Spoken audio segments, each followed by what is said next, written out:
Bonjour et bienvenue à tous. Vous êtes sur Elonga TV, votre chaîne, dans votre émission Espace des leaders. Aujourd'hui, j'ai le réel plaisir de recevoir dans votre émission Espace des leaders un des leaders politiques. Il s'appelle Monsieur Manouta, à qui j'ai dit bonjour et bienvenue. Bonjour, monsieur le journaliste, et bonjour à tous nos téléspectateurs.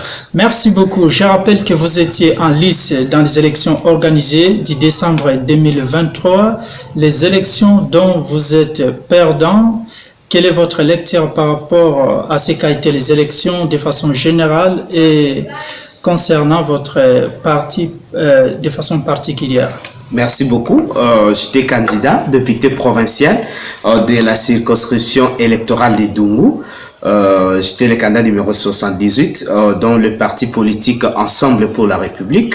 Quand je dis Ensemble pour la République, vous le savez bien que... Le parti cher à M. Moïse Katumbi, l'homme fort du Katanga. Exactement. Alors, nous sommes de l'opposition.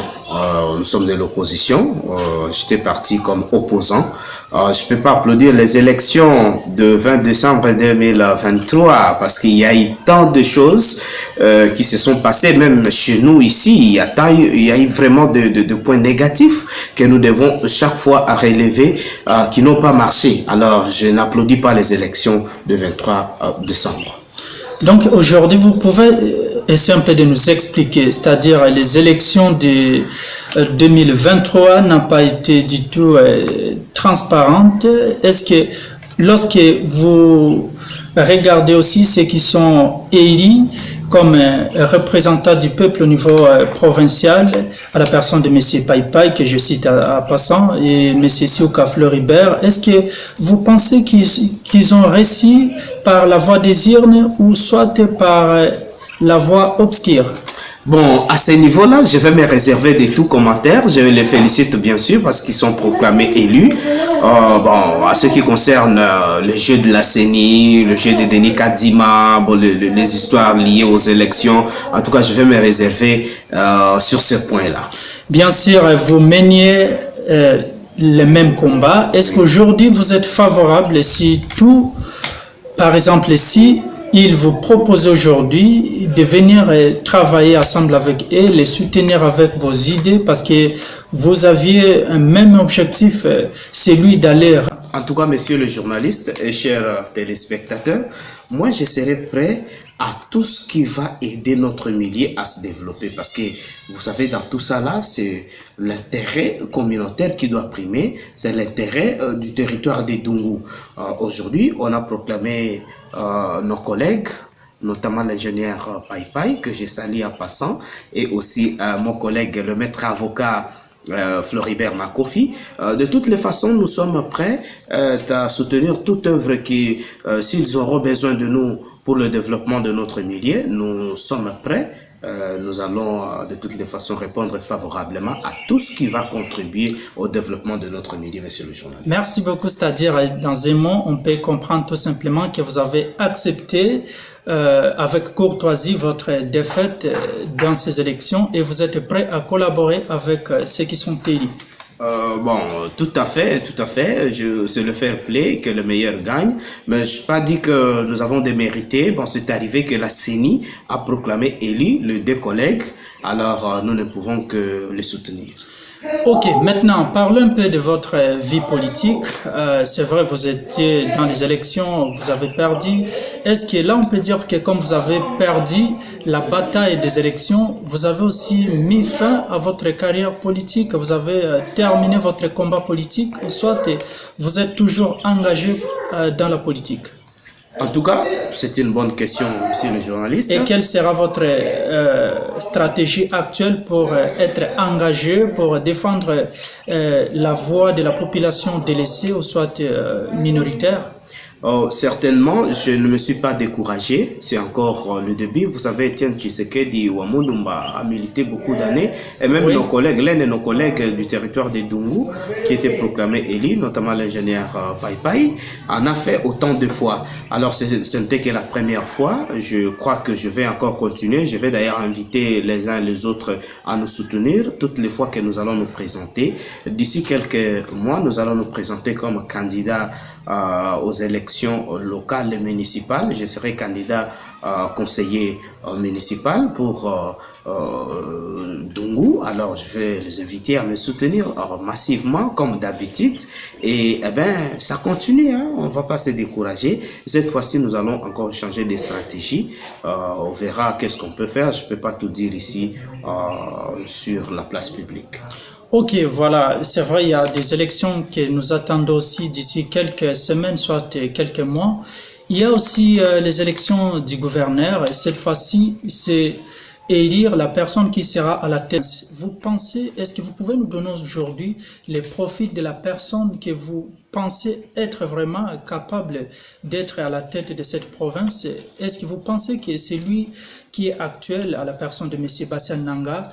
Est-ce que vous pensez qu'on peut encore lui réitérer la confiance qu'il puisse diriger cette province?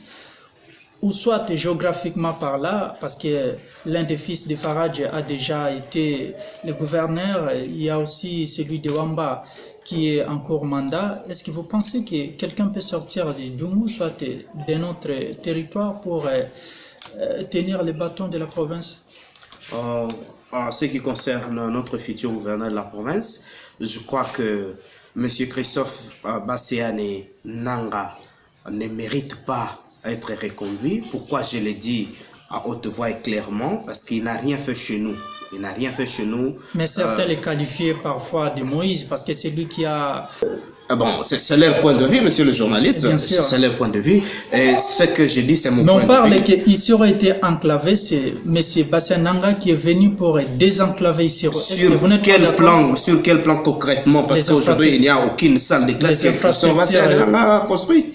Il n'y a aucune salle de classe. Chez nous, nos conditions de route, vous-même, vous le savez. Et à Isiro, là-bas, où est-ce qu'il a construit concrètement? Qu'est-ce qu'il a fait? Qu'est-ce qu'il a fait concrètement? Il n'y en a pas. Mais si Pananga, qui vous pensez être aujourd'hui? Je crois que nous avons des hommes qu'il faut ici dans notre territoire de Dungu. Nous avons des personnes compétentes pour être gouverneur de la province. Je suis en train de souhaiter d'ailleurs qu'un gouverneur de la province soit originaire du territoire de Dungu. Je crois que ça va aider toute la province parce que d'autres territoires ont aussi essayé de leur manière. C'est notre tour cette fois-ci. Il a fallu qu'un gouverneur sorte de Dungu pour sauver la situation, pour sauver la province. Merci, c'est un plaisir pour nous. Un mot, peut-être pour clôturer, parce que nous vous avons trouvé après les élections pour que vous puissiez donner votre avis, votre position actuelle dans la politique. Qu'est-ce que vous pouvez dire aujourd'hui à tous ceux qui nous suivent concernant notre politique provinciale surtout, parce que c'est cette politique-là de la proximité que nous voulons vraiment que ça puisse s'améliorer. Je vais inviter les uns et les autres à l'unité. Ce n'est que grâce à l'unité que nous pouvons développer notre province. C'est grâce à l'unité, l'union fait la force. Si aujourd'hui nous nous unissons avec ceux de différents territoires, nous pouvons ensemble ressortir un beau gouverneur qui va aussi penser à tous nos territoires, à toutes nos population. Alors aujourd'hui, il n'y a pas le temps pour la division. Nous décourageons ceux qui tentent de diviser notre province parce qu'il y en a originaires de cette province qui sont en train de chercher à déséquilibrer la province et toute autre chose. Alors, décourageons cela, unissons-nous pour le développement de notre milieu. Merci, le message est capté par tous ceux qui nous suivent. Est-ce que vous gardez votre cas ou soit vous êtes prêt à changer le cas? Présentement, je ne peux rien dire. Nous ne sommes qu'au lendemain des résultats des élections. Oui, alors, il nous faut du temps. Oui, on laisse le temps au temps. Je peux dire que je suis toujours dans Ensemble pour la République où je compte changer. En tout cas, présentement, c'est trop tôt. On est ensemble. Merci beaucoup. C'est un plaisir pour nous de vous recevoir sur notre chaîne dans votre émission Espace des leaders. Nous recevons pour vous un de ceux qui a été engagé dans la course à la députation provinciale, ce monsieur Manota à qui nous disons merci et merci d'avoir accepté de répondre à notre question sur notre chaîne. Merci, à la prochaine. Merci beaucoup, c'est à moi de vous remercier et surtout de remercier tous nos téléspectateurs. Merci beaucoup.